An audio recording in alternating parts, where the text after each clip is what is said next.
Ian Hazikostas, as in Ian Hazikostas spoke. Are you trolling? I'll fucking see about that. Ian did not fucking say shit. Ian doesn't speak? Nah, bro. Nah, bro. Ian does not speak. Look, Ian does not talk to shit anyone. Ian did an interview. Let's see. Where's this interview?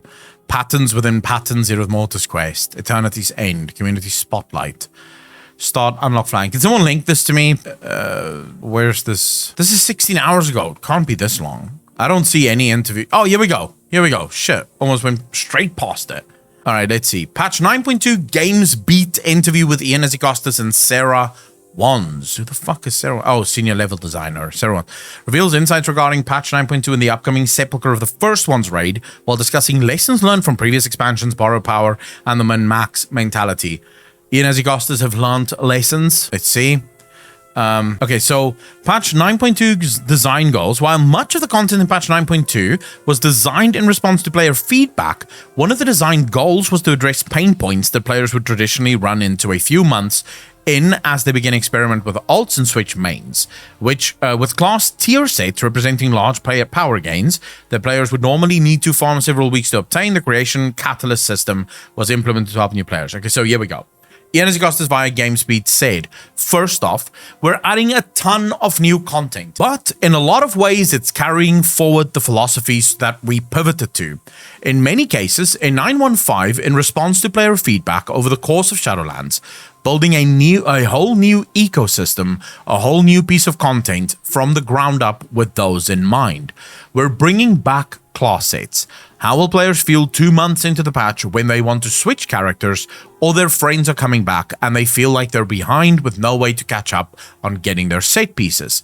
Okay, let's add a system, the sort of thing we previously patched in down the line from the start. We have this creation catalyst that players will be able to unlock using currency a couple of months in to target and specifically accelerate their acquisition of set pieces, build their own sets in a deterministic, non-RNG way. Ian Hazikostas used the words non-RNG? This wasn't Ian. Go fuck yourself, GameSpeed. This was Ian using the words non-RNG? Ellie giggle. Ian would never say shit like this. We've made most of our unlocks account-wide, whether it's flying in the zone or access to content. In general, just trying to get ahead of what we have been hearing from players in recent years and taking those lessons to heart and building them into the content from the ground up. That is a good way to fucking do it. Ian also briefly discussed the 3 final bosses. Is there an actual link to the full interview? Because I prefer looking at the full interview. Are they going to have a question answer sort of style to it? Mention even outside all the madness. What's new? GameSpeed. Aside from the typical adding a lot of new content, what are some of the biggest design goals with 9.2? First off, we're adding a ton of new content. Then we're bringing back class sets, how players will feel, content from the ground up. GameSpeed. These big patches usually introduce a new zone. This time we get Zereth Mortis. How does this one differentiate itself from some of the other Shadowlands zones or other patch zones we've seen before? Sarah says, Zereth Mortis is an opportunity for us to dig even deeper into the crazy universe that we've already seen with Shadowlands, but then really take it to the next level. We were intrigued by the idea of keeping this place mysterious, while also giving some breadcrumbs and things for players to figure out.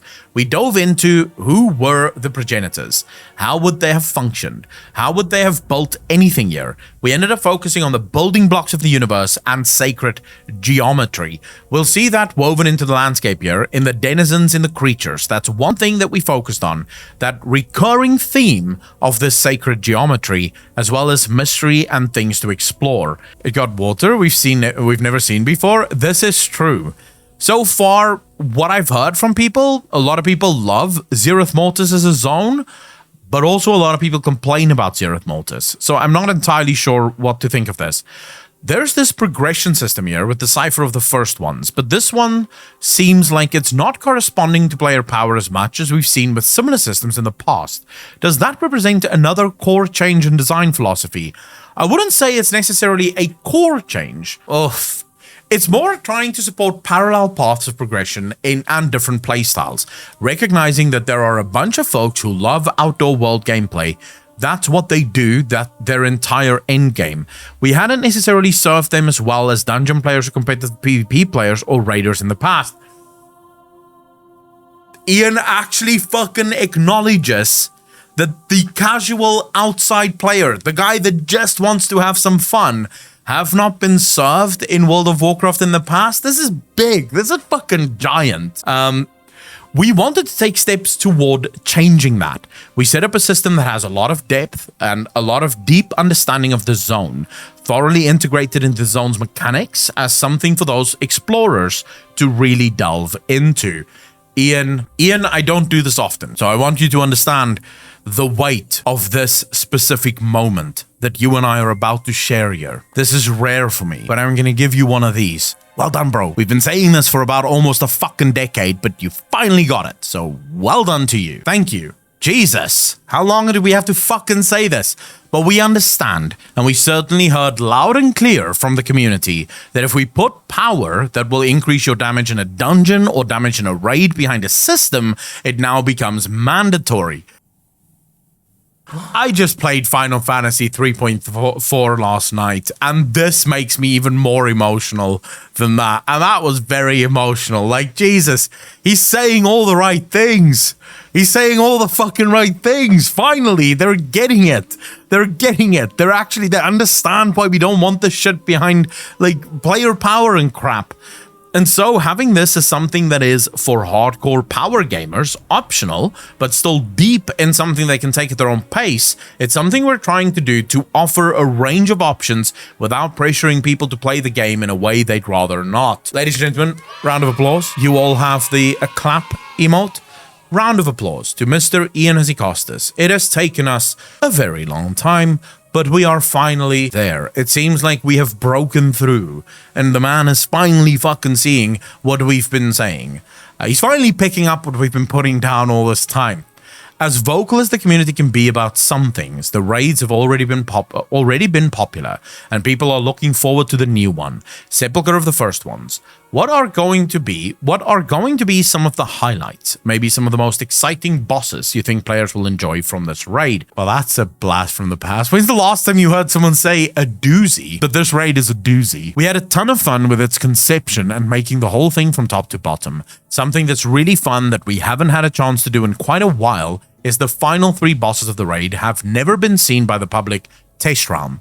They've been thoroughly tested internally, but in this zone full of secrets and mysteries, we wanted to try to preserve some of that sense of mystery that's been so lacking in this age of data mining and broad knowledge.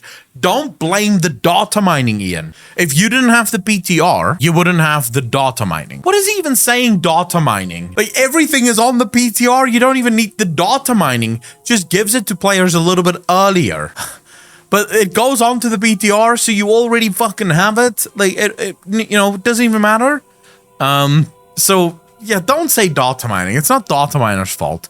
You put this shit out for the public. Of course it's going to be mined. They've been thoroughly tested internally. Okay, we've been lacking in this day and age of broad data mining and broad knowledge. When players go into the last section of the raid on the 3rd week of the patch, they're not going to know what awaits them. They'll figure it out. People will write their guides, there will be YouTube videos, that's inevitable. But on those first couple of days, it's going to be a truly novel experience. That's not something that WoW has seen in a long time. I'm so glad that Blizzard is moving this route. Please start doing more of this. Less shit on the PTR, more shit for us to discover. Beyond that, there are amazing encounters. I think Anduin could be an end boss in most other raid zones, but in this one, he's just a major boss, 2/3 of the way through. The team has gone above and beyond with environmental integration on a lot of these encounters. The jailer fight in particular makes impressive use of very unique gameplay space and elements in the room, but anything more I could say would be a spoiler. Oh my god, Ian using the word spoiler. Nice. What are some of the other highlights that players can look forward to in 9.2? One of the really cool things we have this time around is the cipher of the first ones, and that also ties into the mystery and the breadcrumbs for players to uncover. We like the idea that this place is so foreign that you can't even speak the language. When you arrive, you see these glyphs in your chat coming from the Automa there, who were left behind to keep the place running. You will work with one of the enlightened, Firim, and he'll help you figure out how to decipher the mysterious language. Through the cipher of the first ones, you also unlock dailies and quests and rewards and all kinds of fun things. You also get this amazing little construct named Pokepock, who I would die for. There's just a lot of fun, awesome things built into the system that I'm excited for players to experience. Communication and expectations. How many of you so far love what you're reading? Or what I'm reading, what you're hearing? Ruined my game for more than 10 years. They didn't ruin Classic for me on top of as well. I won't touch any Blitz game ever again. Fair enough. Asvin is so into patch 9.2. He's playing Lost Ark right now. Lol. Like, it sounds okay if they follow through. Yeah, all of this is obviously with the if they follow through. All right, so you brought up some things being tied more to accounts than characters. What's the current Blizzard philosophy on alts? Is it more important for progression to be tied to accounts or characters? For me, it is in line with what they've done so far. I'll believe it when I see it. I'm too skeptical at this point. I won't play the game anyways. So here's why I would say I am leaning to the side of actually believing them, because everything they're saying here, this is exactly what they've done with 9.2 so far. Whenever players don't like something, they change it immediately. They adapt immediately. Remember, it used to be that your legendary slots were actually hidden behind the cipher of the first ones. People started complaining about that. Blizzard removed it from the cipher of the first ones and then put it behind a rep grind. People complained about that, and Blizzard removed it from the rep grind and put it behind the quest line. So ultimately, Blizzard is listening. They are listening. It's taking a while, but they are listening. Richard, I would say this is not quite the old tactic that we're used to. And here's why. Yes, in the past, at the end of every expansion, Blizzard would start listening. Like, Blizzard would start doing some of the things the players wanted, but not nearly to this level. Not nearly to this level. In the past, Blizzard would sort of listen on some things, like they'll take some of the systems and make them more accessible, and then they'll just introduce more shitty systems. Do you guys remember BFA? Not 8.3. In 8.3, Blizzard fixed most of their buggy, fucky, shitty systems in BFA. And then they introduced, what were those things called again? They introduced the fucking hell, what was it called? Corruptions. And people said, dude, this isn't going to work. Like, your corruption, some of your corruptions are so fucking overpowered. The fact that I can't buy the corruption that I want, but I sort of have to wait for the vendor to have the right corruption whenever I fucking need it, Blizzard just didn't care. This time around, even with the new systems that Blizzard have dreamt up for this patch, when players complained during the PTR, Blizzard actually listened. I'm not ready to start giving my money to Blizzard. Let me just be clear on that. But I am saying I'm listening. Previously, I couldn't give two fucks. A month ago, 2 months ago, whatever Blizzard said, it was content to me. Like, if they said something stupid, I could make videos about that and get some clicks. But outside of that, I couldn't give two fucks about what Blizzard was saying. I'm now at the point where I'm saying, I'm listening. I'm listening. If you guys keep going down this route, if I see this in the next expansion, you're working this hard to keep the player base happy, and when players complain about stuff, you're actually fixing it. We're in for me getting back to WoW and playing that a bit. Anyways, let's talk about that. That's something we've definitely been talking about a lot. The core character-based progression is power progression. It's getting gear, just getting stronger. That central RPG experience that's part of what we think players are often looking for when they make a new character. They've reached a plateau. They're done with their goals on one character. They want to experience the journey again with another. If you're not feeling rewarded by running dungeons and getting item upgrades because you already have it all, that feels like it takes out a big piece of that repeat experience. On the other hand, access to content and convenience and travel and things like that are things that you experience as a player. If you have to do some content to unlock quests in this area, or unlock access to a dungeon and unlock the ability to fly, re-earning those things don't feel like a reward when we ask you to do it a second time or a third time. It just feels like a penalty we inflict, and that's not what rewards should feel like. In a middle ground are pieces of content that really are just best the first time through.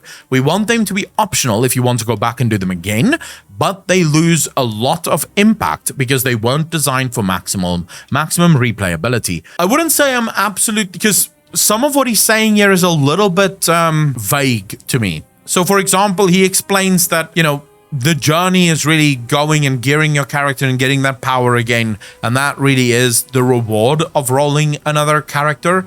But the problem there, and why I say it's a little bit vague as far as I'm concerned, you could make that argument for a borrowed power system as well, right? You could say, well, yeah, part of the whole thing of wanting to level another character is to get your renown back up to level 80 so that you can have all these powerful fucking, conduits. And that's where you go, no, actually, no, I don't want my alt so that I can do a bunch of renown levels again. So it sort of bothers me a little that it's that vague, but anyways, let's continue. Core narrative content is a big example of this. You have big epic quest lines that go all the way through Zereth Mortis and lead to the conclusion of many of the events in Shadowlands. The fate of the Jailer, the fate of the Shadowlands as a whole. Awesome quests. Once you've done them, you, the player, have done them. We don't want to make every character, every alt go through those experiences unless they want to replay them. That's something where we make sure the major unlocks there are account-wide. For a long time, it seems like there was a battle between this sort of min-max mentality. You wanted players to understand that they don't have to max out their characters, but it always felt like, no, people want to max, and if they don't, they feel like they're missing out. Is that the conclusion you also came to? This is an interesting question. That's not what I get. For me, it sounds like Threads of Fate. It's gonna become the new norm. I'm not saying that that's not also what he's saying, Alex, because the rest of his post does say that. I'm talking literally about this first bit. Like, just this first paragraph is a bit vague to me. But anyways, okay, so let's see. That's one of the big lessons learned over the course of Shadowlands. It's a trend to present across gaming in general, the metagaming, figuring out what the meta is.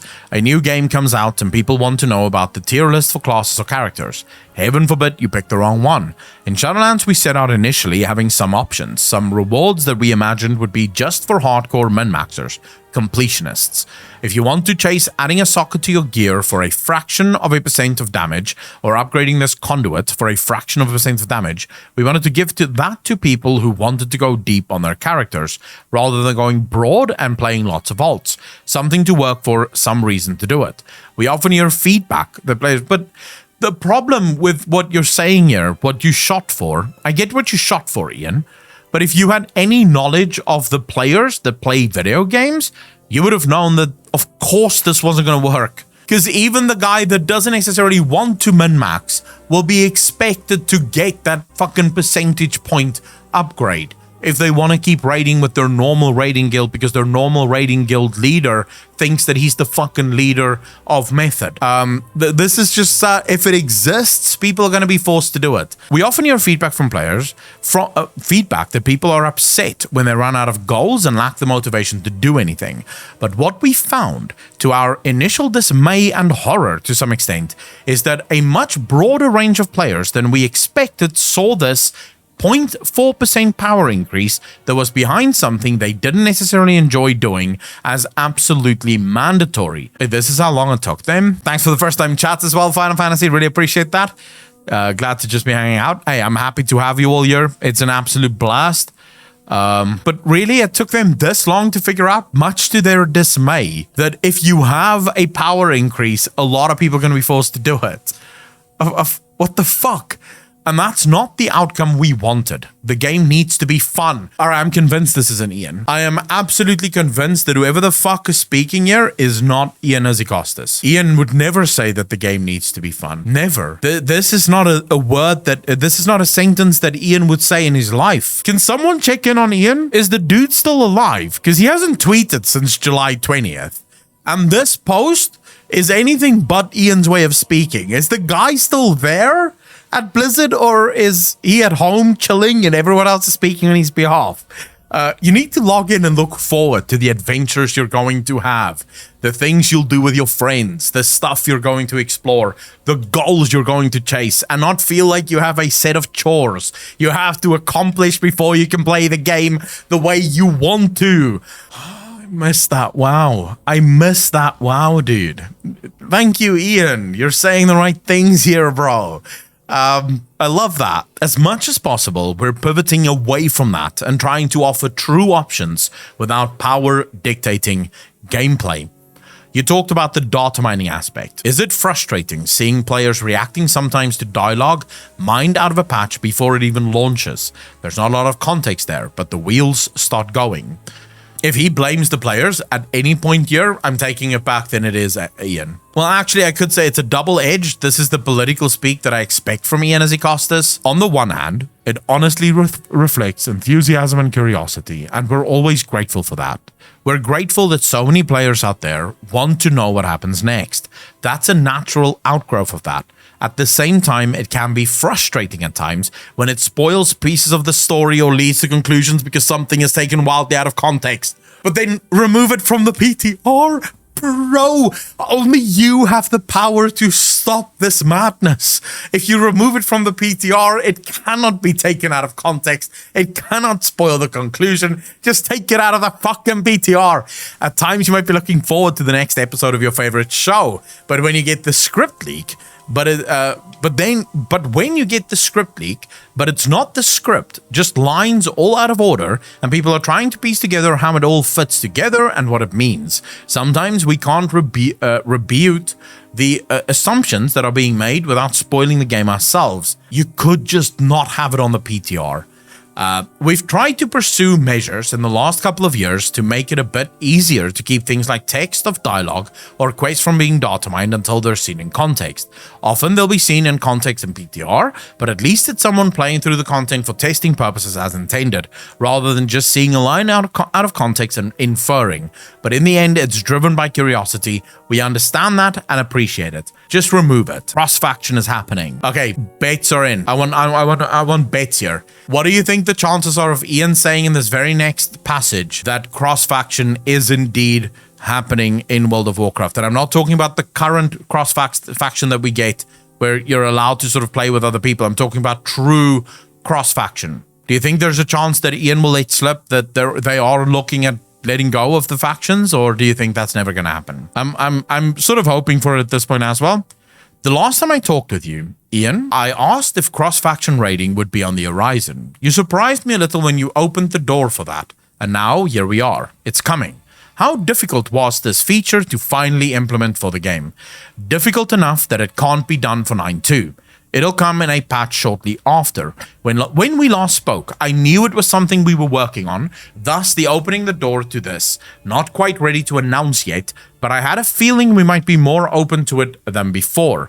A lot of this came out of discussions we had as a team about listening more closely to player feedback, being more willing to challenge some closely held beliefs that we saw as foundational pillars of World of Warcraft. One of those was cross-faction gameplay. But then, early fall, we decided we wanted to do this thing. Certainly, there was no way to do it for 9.1.5, but we set about figuring out what we'd have to change in our code, in our UI, in pieces of content to allow Alliance and Horde to opt in, to choose to make that same decision that Jaina, Thrall, and others have made to reach across the divide and play with each other against common foes if they want to, or stay apart if they want to. Fuck. Not really much said there, just sort of explaining that, yeah, cross-faction is coming. I know that you've been maybe a little worried that people would react negatively to this, maybe not want these factions working together. What has that reaction from players been like? Overall, it's been pleasing and a relief. We hoped that this was how it would be taken. We knew that many people wanted this and had been asking for it for years. We knew they'd be excited. Part of the concern was, again, as voiced in the blog, there's some unease about tearing down this barrier that's been such a defining part of the franchise for so long, positioning as something that's opt-in, where if you want to be a proud member of the Horde and not associate with elves and whoever else, we're not going to change that. We are a stone throw away, ladies and gentlemen, from all factions being removed from the game. Just by the way. Yeah, of course, many as one. Ian never admits that he was wrong, but that's a Blizzard thing. Once you have cross-faction gameplay, it's only natural that the factions will be removed. Been loving your FF14 comic, keep it up, and it's great to have you as part of our community. Pariah's Plays, thank you very much, really appreciate that. Very happy to have you here, and thank you so much for the first time chat. We're actually jumping into Final Fantasy soon. I'm just finishing this post that is much longer than I actually expected. Vrago, thanks for the first time chat, really appreciate that. This is exactly the shit he said at the end of BFA and nothing happened. I'll believe it when I see it in 10.0 patch notes. Obviously, everyone should just sort of wait and see. The game will feel busier with cross-faction stuff, I feel. Oh yeah, of course. You'll have far more people to play with. Queues should come down as a result of this. So ultimately, I think a lot of people are going to feel a lot better with this. We're not going to force this experience on you. Many players are on RP servers and take this seriously. Even when examining faction, one of the burdens on us, there's people with Horde and Alliance tattoos all over the place. What are we doing to these closely held, cherished ideas for people? We're very happy to see how it's all been received, and even more excited to see it in people's hands and start getting feedback on it. Do you think this will be the limit? Are cross-faction guilds a possibility, or do we need to wait to see how people react to this first wave? There's certainly a possibility. We know better than to close the door definitely on almost anything, but we want to be guided by feedback. We'll stay conservative in this space because it really is a one-way process. If we loosen restrictions and allow the formation of social bonds, there's no way we can ever roll that back. We can't tell a group that's been playing together for some number of months, sorry, we decided this was a mistake. You can't do that anymore. We'll proceed cautiously, and as always, we'll be informed and guided by our players. How many of you want cross-faction guilds? Disco option, very few MMOs actually have factions. But also remember, very few MMOs have the incredible backstory and history of World of Warcraft, right? World of Warcraft has this backstory of Horde v Alliance. Now, one could argue that in the modern era, the last decade or more, that faction divide have been removed, all but removed really. So it's interesting that Blizzard is starting to think along this route. And I think the story right now, as it is, will definitely benefit from removing factions. But I would have wanted it when I played. The story could be a hell of a lot better if you remove the factions. It would give you a lot more freedom to write the story in a different way. Okay, there are some raids that have so much faction exclusive content that they won't be supported for this feature right away. Is that something you think will be eventually added in, or is it not the highest priority right now? Frankly, both, I would say. Eventually, we want to commit to adding all of those and having full support for all of them. At the release of the feature, the overwhelming majority of dungeons and raids, including all of the legacy content for 17 years, will support cross-faction gameplay. It's just that short list, like Battle for Dzarolor, raids that just from the ground up were meant to have an Alliance and a Horde separate experience. We just need to figure out how to handle that and make it work. We'll get it done, but it's not worth holding up the entire feature for that handful of dungeons. Yeah, it's going to be a tough one. I don't know how you're going to do it. The future. 9.2 is the finale for Shadowlands. Were there ever plans for a 9.3? Is it a similar situation to Warlords where later we find out about some stuff that never made it to the patch content? Or is this more or less the plan? Oof.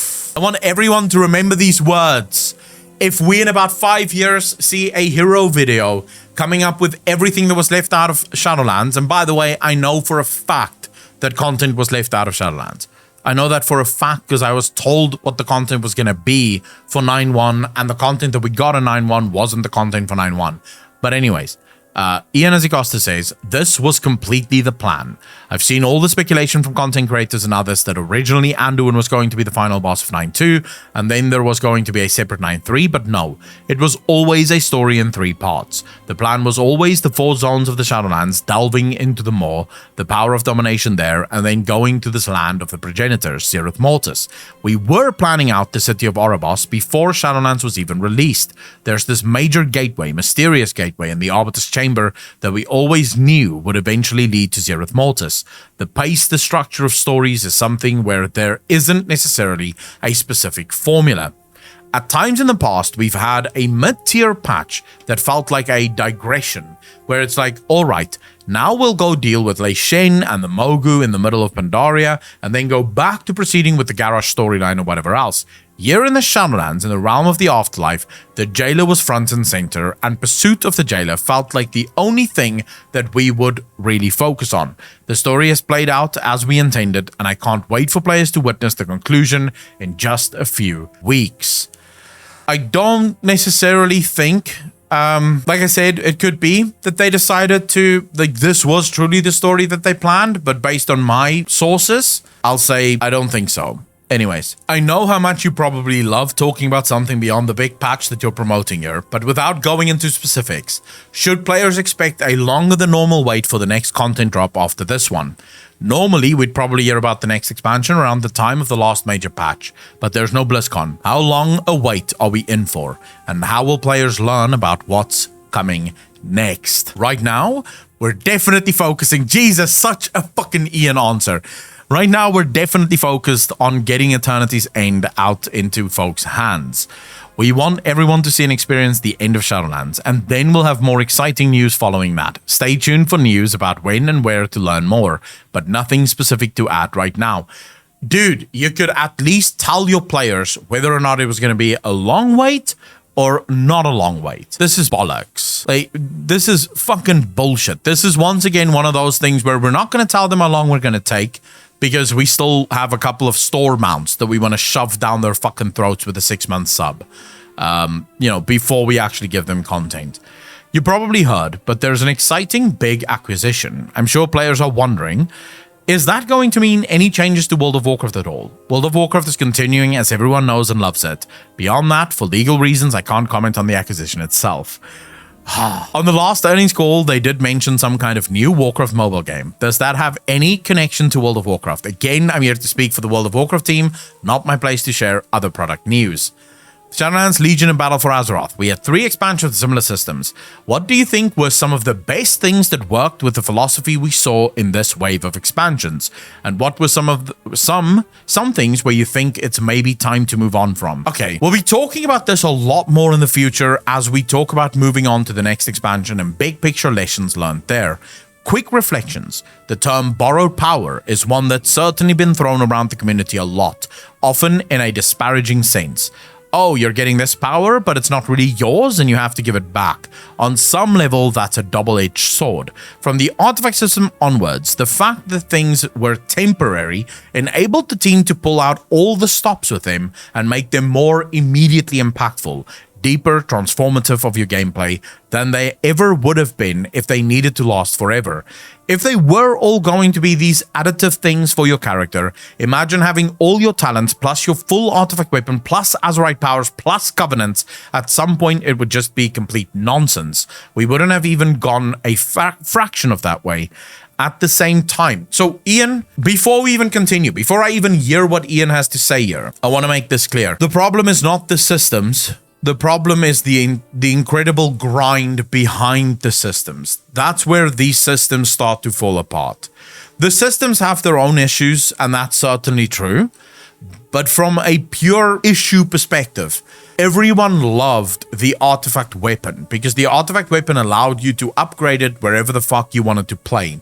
Since then, you've sort of pivoted to this, we have a system, but there's really only one way to do the system, to upgrade the system and get the powers. And if you're not doing it that way, you're doing it wrong.